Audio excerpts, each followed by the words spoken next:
We didn't really finish Proverbs 2. So we're going to be in Proverbs 2 for a little bit this morning. And this is last week I said that Proverbs 2 is kind of the if-then scripture, where the first part of it is the if part. Then after about verse 5 or 6, it turns into the then part. So if you do these things, then this will happen, one of those type deals. So I started reading in a different translation, and I actually really like that translation. So we're going to change up where I was last week. I'm going to read it out of the Message a little bit today. In the first part, it's the first two words it starts out with, it says, good friend. And I'm like, good friend, right?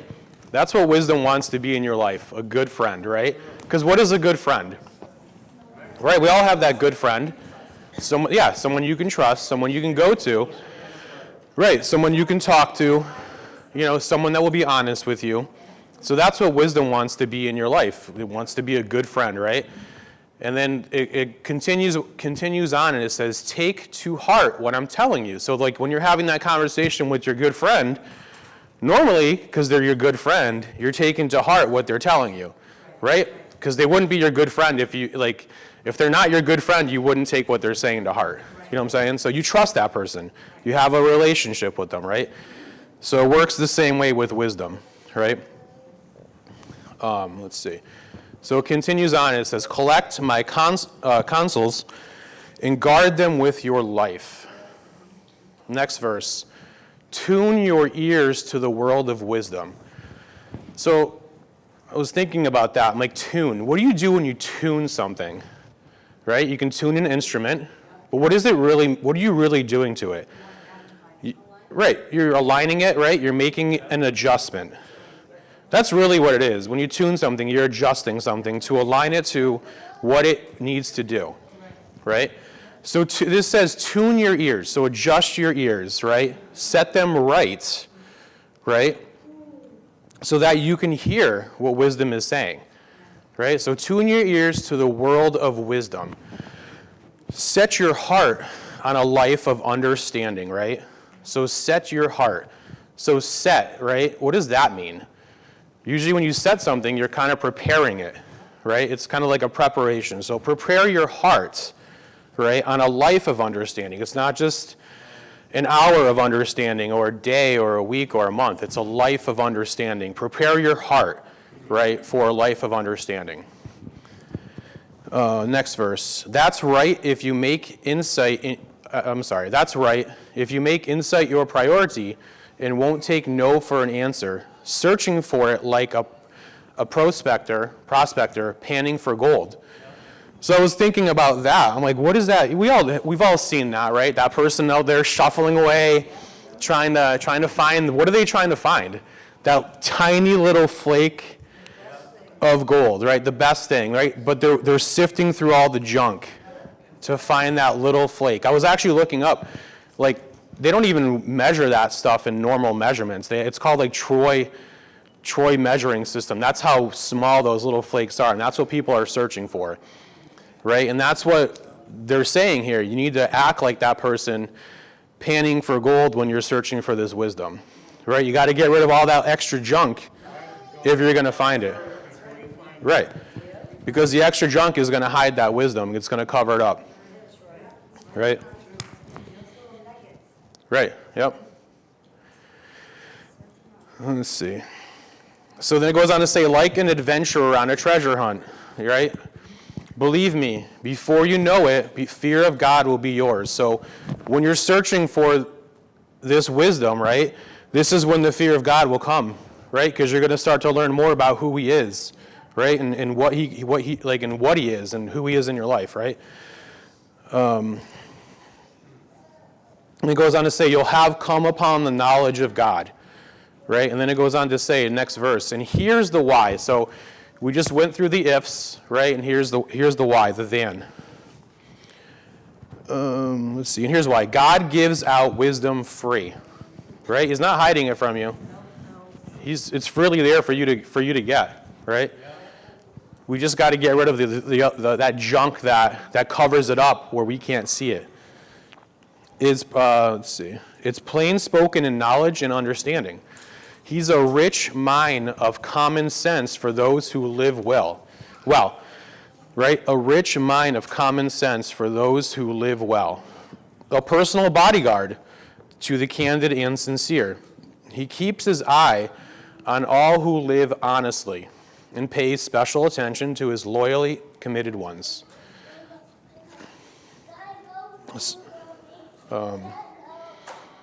see. So now you can pick out what's true and fair, find all the good trails, right? So you have this wisdom. So now you can actually realize what is true and fair and find all the good trails and stop going down those bad ones, right?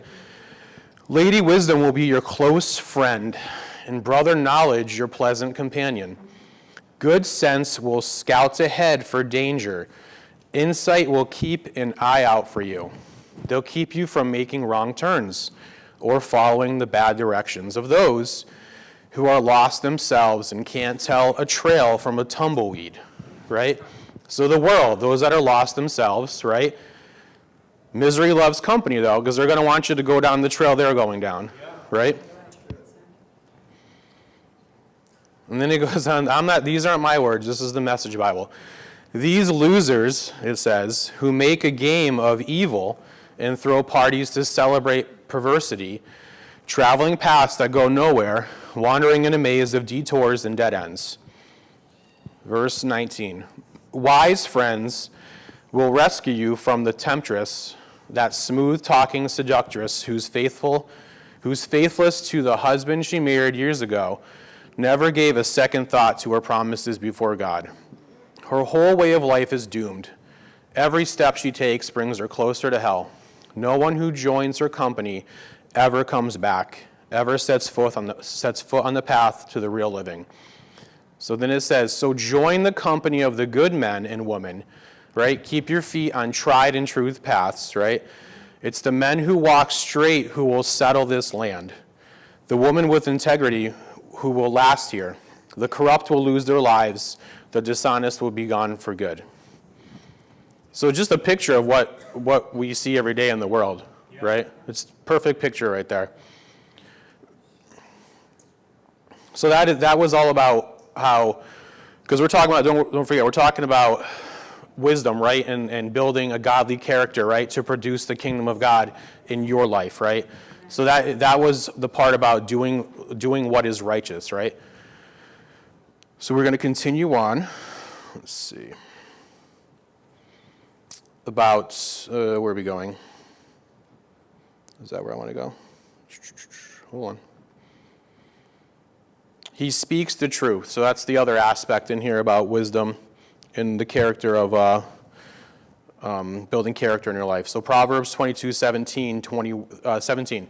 Listen carefully. So once again, here it is. It's all about tuning your ear, right, and listening. That's the first thing that is pretty much said in most of these scriptures is hear, right? Listen. Right, listen carefully and hear the words of the wise, and apply your mind to my knowledge, for it will be pleasant if you keep them in mind, right, incorporating them as guiding principles. Let them be ready on your lips to guide and strengthen yourself and others, right? So we're talking about he speaks the truth, right? So you're not going to speak what is pleasant if you don't know what is pleasant, right? That's the reality of it. If you don't know what is pleasant, you're not going to speak what is pleasant.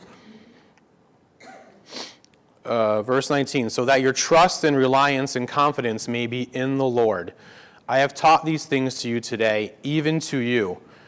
Right? So he's reassuring it, even to you, he's teaching this, not just the general person. He's talking to you specifically, me specifically. Right? Like I said last week, I stopped pointing at everybody. I'm talking about myself. He's talking to me. I have not written to you excellent things and counsels and knowledge, to let you know the certainty of the words of truth, that you may give a correct answer to him who sent you. Let's see, I'm jumping into Proverbs 8 right now. You like Proverbs 8? Yep. Yeah? Yeah, this is a good one, right? So I'm going to read this out of the Message Bible, actually, so a little bit different translation this morning. Start in verse 1. It says, do you hear Lady Wisdom calling, right? Can you hear Madam Insight raising her voice? So once again, wisdom is there talking, right? Can we hear it? Are we tuning our ears? Are we making those adjustments that are necessary to hear what wisdom is trying to say to us, right? Exactly. That is the friend I was talking about earlier, right? Can you hear the friend? Recognize the voice of your friend, right? So wisdom is calling onto man, right? It's not like, wisdom is not hiding from us. It's not being hid from us, right? It is made available to us every day and everywhere, right? You don't have to go up to the top of the mountain, because as we go on further, we're going to realize that wisdom is everywhere you go. Let's see. So wisdom is inviting us to be educated, right? And wisdom wants to teach, right? That's the whole purpose of wisdom. Wisdom wants us to know the heart of God and to see things the way he views things, right? We're going to talk about that a little bit too. So we're going to keep reading. So she's taken her stand at First and Main at the busiest intersection. Right in the city square where the traffic is thickest, she shouts, "You, I'm talking to all of you, everyone here out here on the streets." So like I just said, wisdom can be found wherever you go, right? You could be on the mountaintop somewhere, or you could be on the busiest streets in the thickest of the thick with the, like, think of New York City with their busiest street, all those people. Wisdom is still there, right? Still there talking to you. So in the midst of all your chaos, like I said, wisdom is still there. Let's see, in the Amplified Bible, it says where the paths meet, there wisdom will take her stand, right? So think of that. So just that intersection, kind of like a path, there's a meeting point, right? What happens at that meeting point? What do we have to do as a people? There's a choice, right? There's a decision you have to make, right? So wisdom will be there to help you make that choice, to help you make that decision, right? So which way are you going to go? That's the key, right? Because every day we have that intersection we cross, you know? This morning we had that intersection we crossed. What are you going to do today? Who are you going to be today?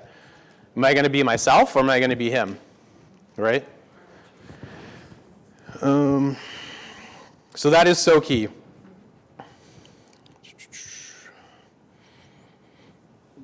Let's see, and you know, these decisions aren't always easy, but the reality of it is we just have to hear and listen to what wisdom is saying to guide us through these, right? Because believe me, right, reality is the world is out there trying to help you make your decision for you too, right? So there's always that battle. There's wisdom trying to talk to you, right?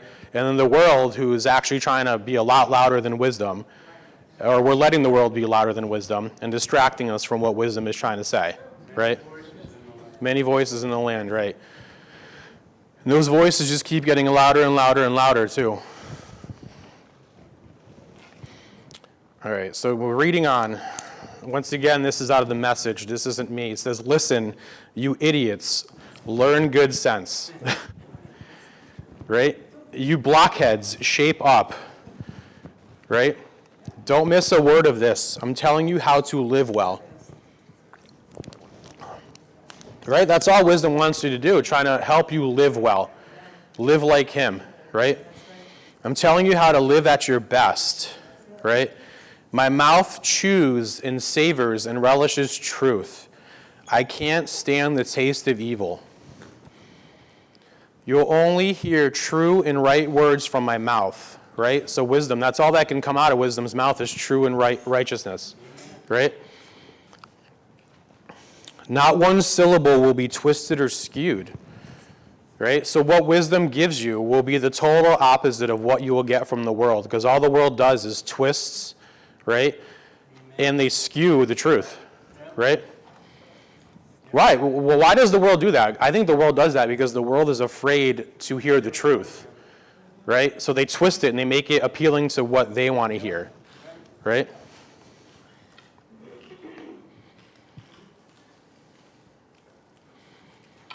And we'll recognize this as true when we open our minds, right? Truth-ready minds will see it at once. So once you have wisdom working in you, you'll see that the world is trying to deceive you, right? That's discernment that we talked about last week. Let's see. It goes on to say, prefer my life disciplines over chasing after money, right? And God knowledge over a lucrative career, right? Prefer my life disciplines. Who would do that over chasing after money? That's a hard one right there, right? Yeah. Prefer his discipline, his wisdom, right, over chasing after money. Money, the thing that makes us feel good, makes us happy, which doesn't really, right? He's saying to prefer, right, his life disciplines over, right? Yep. Let's see. And God knowledge over a lucrative career. So when I thought of that, God knowledge, I'm like, okay, so to get God knowledge, you have to study and put time into it, and to get to really know him. You do the same thing with a lucrative career. Not saying you can't have both, though, right? Because if you do the first, what does he always do? He always adds on, right? Yeah, that's what I have in my notes. Seek him first, put him first in everything you do, right? And he'll add on to it. Let's see, for wisdom is better than all the trappings of wealth, which is true, right? More money, more problems. That's what they say, right? It's for real. That is the truth right there. That is the truth, right? Because I used to have it nice and cushy when I worked in Chicopee, right? It was like a resort. It was great. Now I'm in Springfield. More money, more problems is all I'm saying. They got me to go there because they waved the money in front of me. And it's just more problems, so more problems. It's a blessing, though, but there's more problems that came with that blessing, so. Yeah. Let's see. Nothing you could wish for holds a candle to her. I am Lady Wisdom. I live next to sanity, right? Knowledge and discretion live just down the street. So wisdom, all these other things are added on to it that follow, right? The fear of God means hating evil, whose ways I hate with a passion, right? Pride, which we're going to get into after this, and arrogance and crooked talk. Good counsel and common sense are my characteristics, right? Good counsel and common sense are my characteristics. So this world is full of people that don't have common sense. It is amazing, right? It is just, and it keeps getting worse. Like every day you thought you saw something, and then the next day something tops what you just saw, and it's all about lack of common sense, right? Okay, good. It's not just me that notices that. So let's see. I am both insight and the virtue to live it out. With my help, leaders rule, and lawmakers legislate fairly. With my help, governors govern, along with all in legitimate authority. I love those who love me. Those who look for me find me. Wealth and glory accompany me. So here we go, right? Before it was seek him first, he's better than all those other things. And he's saying right here, wealth and glory accompany me. Also substantial honor and a good name. My benefits are worth more than a big salary, right? Always about the benefits when you go get a job. What kind of benefits do you have, right? Why do we even bother asking when it just says he's got the best benefits out there, right? What verse are you on? What verse am I on? I don't know. So Message Bible doesn't have the numbers, so it's between here and there. I'm getting closer to the end of it, so it's why did you want to read that? No. We should meditate on that verse. Verse 8 somewhere, I think, is wisdom becomes personified. Yeah.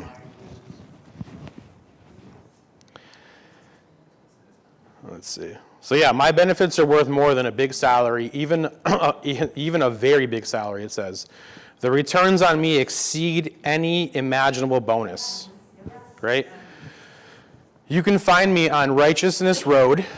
That's where I walk, at the intersection of Justice Avenue, handing out life to those who love me. right? Handing out life to those who love me. Filling their arms with life, armloads of life, right? Can't even fathom what that even means. Armloads of life. Oh, I'm on verse 22 now. See, I'm at the part where it tells you where you're going, so, okay.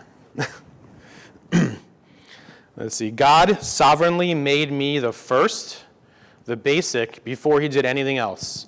I was brought into being a long time ago, well before earth got its start. Right? So we're still talking about wisdom, right? I arrived on the scene before ocean. Yes, even before springs and rivers and lakes, right? Before mountains were sculpted and hills took shape, I was already there, newborn. Long before God stretched out earth's horizons, intended to the minute details of soil and weather, and set sky firmly in place, I was there. When he mapped out and gave borders to wild ocean, built the vast vault of heaven, and installed the fountains that fed the ocean. When he drew a boundary for sea, posted a sign that said no trespassing, and then staked out earth's foundations. I was right there with him, making sure everything fit. So what does that say? God created the world in wisdom, right? Wisdom was there with him when he created the world, right?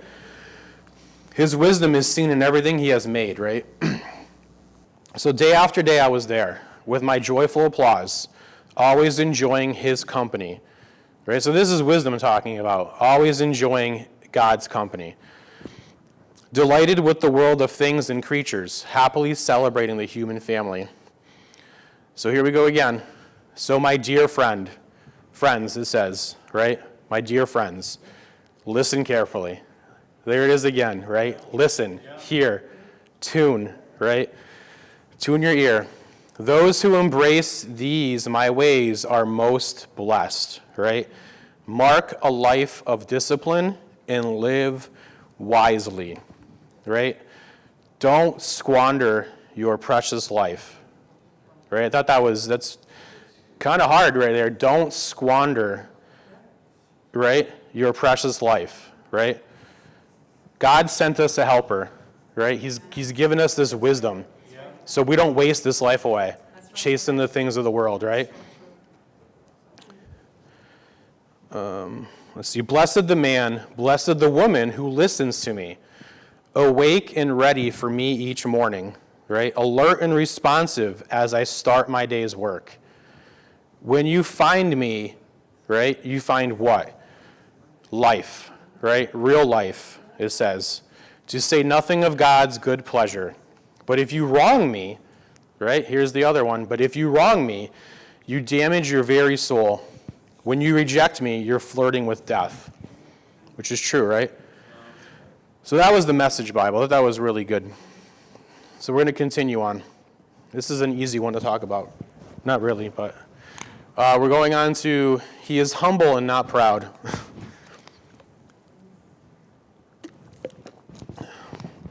And don't forget, the whole point of me talking about where I am right now is because we are to do what?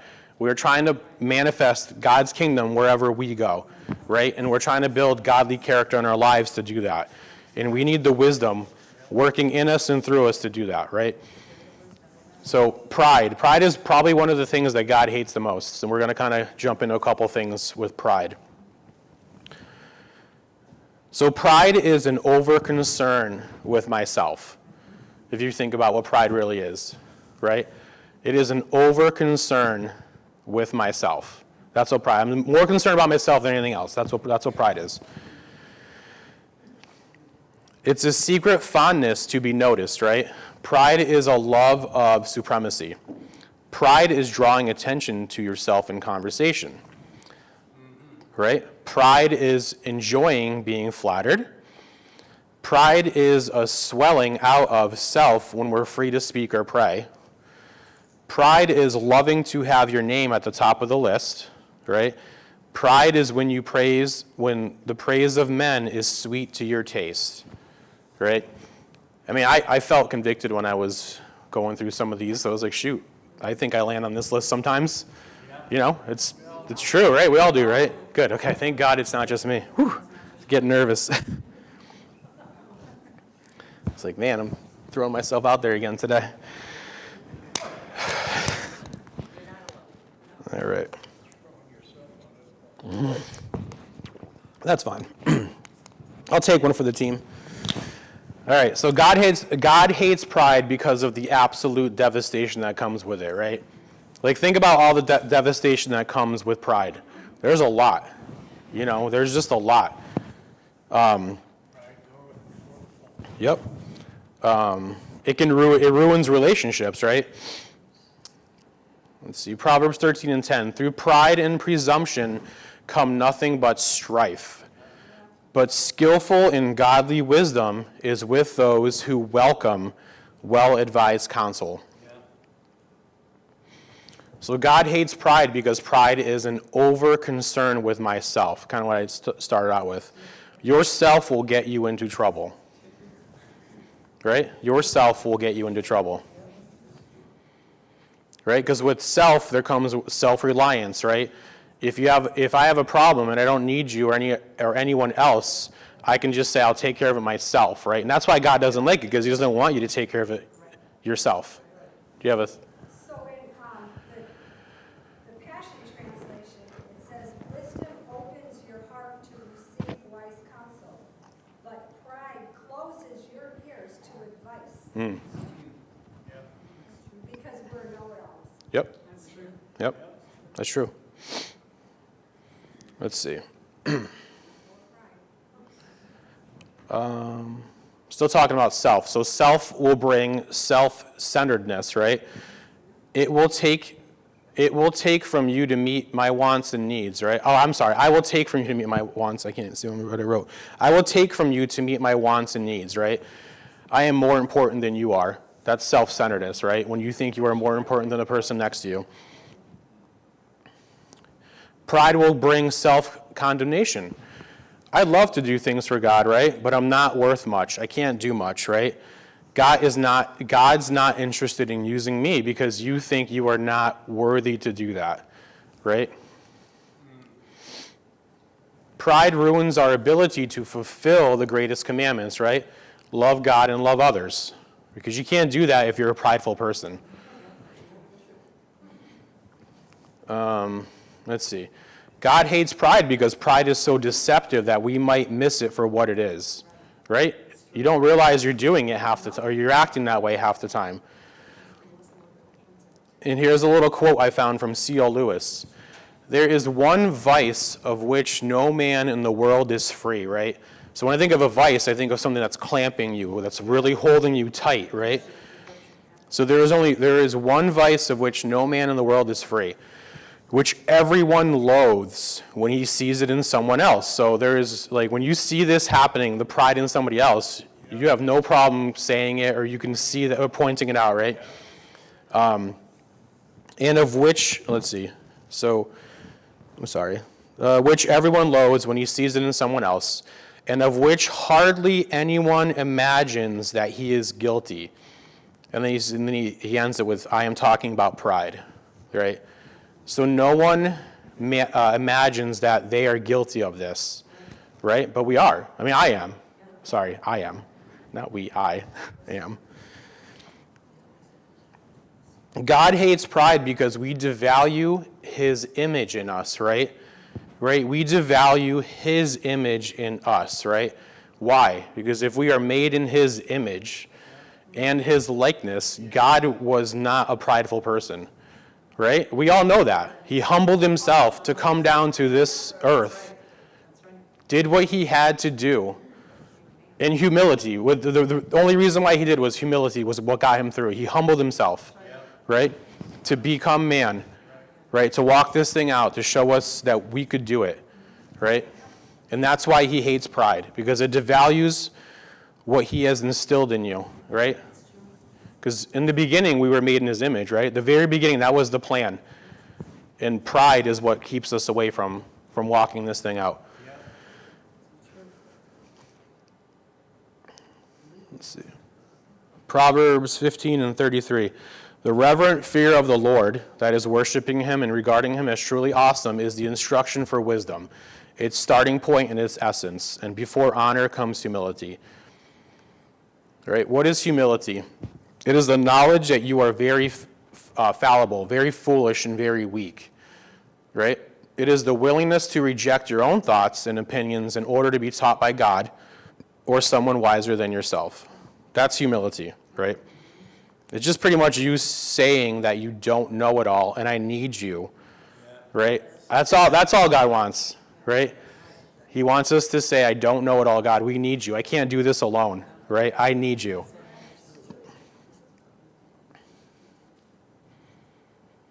It's also the ability to take correction, right, which we talked about before. Confess your faults, which I've done today openly in front of you guys. And here's what's key is, and change your methods, right, based on the instruction that you have received, right? It's the discipline to keep your mouth shut, right? Avoid the conflicts of others and forgive their offenses against you. Right? When you fear the Lord, you have no fear of man, right?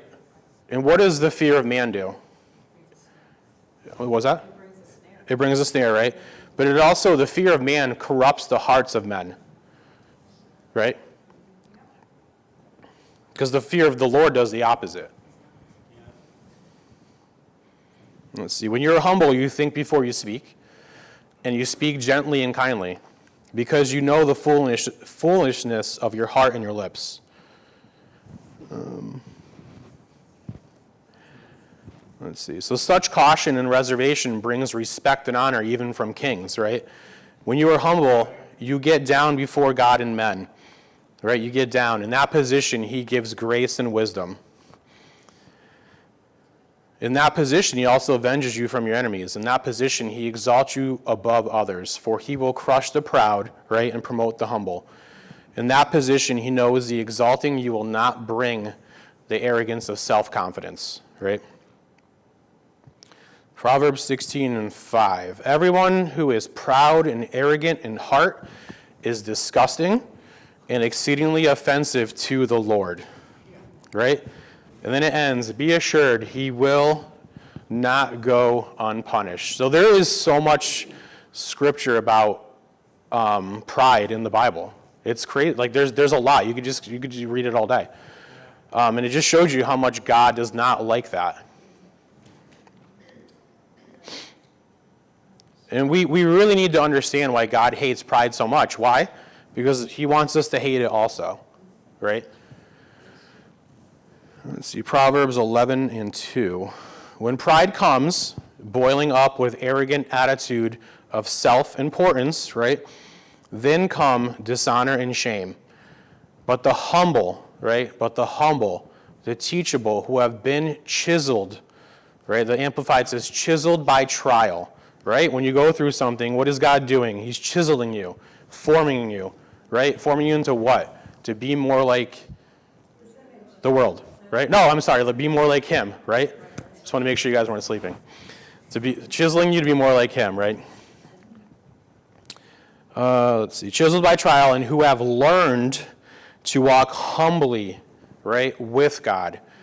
There is wisdom and soundness of mind. So this verse contrasts pride and humility. The word for pride used here is Zadon. I think I said that right, Zadon, which also means arrogance. This is a person who sees no need for God in his life. His overconfidence boils over into self-indulgent living and egotism, right? He believes he is a master of his own fate, but he fails to understand that pride goes before a fall. Eventually, he will experience the humiliation of reality. So I'm just going to go into this scripture about a little story about that. Acts 12, and I think we all know this story, 12:21. On an appointed day, right, Herod, dressed himself in his royal robes, sat on his throne, tribunal, rostrum, that's what Amplified says, and began delivering a speech to the people. I thought it was kind of funny how it just didn't start off with Herod dressed himself in royal robes. It said on an appointed day. Right? This had to happen, right? This was an appointed day by God because God knew this was he needed to do this to prove a point, right? The assembled people kept shouting, and began delivering a speech to the people. The assembled people kept shouting, "It is the voice of God and not of man." And at once an angel of the Lord struck him down because he did not give God the glory and instead permitted himself to be worshiped, right? He could have humbled himself and said, "This isn't me talking, this is God." But he didn't. And what did God do, right? Struck him down. Actually, I think if I remember correctly, he was actually sick for a couple days. And it says he was eaten by worms and then died. So you can look into that, but I'm just saying that he didn't just die quickly. It doesn't sound like it was an enjoyable death. Not sure if that's even possible, but yeah, and he died 5 days later. So just a little story about being humble.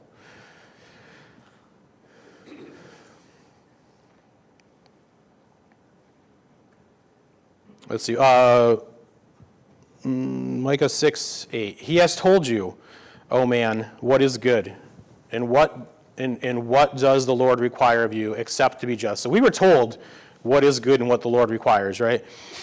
And require of you except to be just, and to love, and to diligently practice kindness and compassion, and to walk humbly with your God, setting aside any overblown sense of importance or self-righteousness. Proverbs 16:18. Pride goes before destruction, and a haughty spirit before the fall. Moving into verse 19. It is better to be humble in spirit with the lowly than to divide the spoil with the proud, being haughty or arrogant.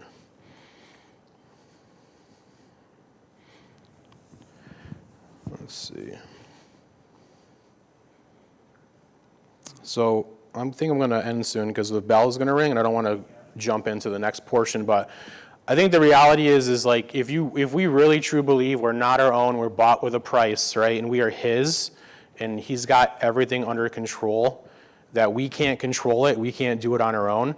That will help with the pride, right? That will bring humility into your life, right? I think that I'll stop right there.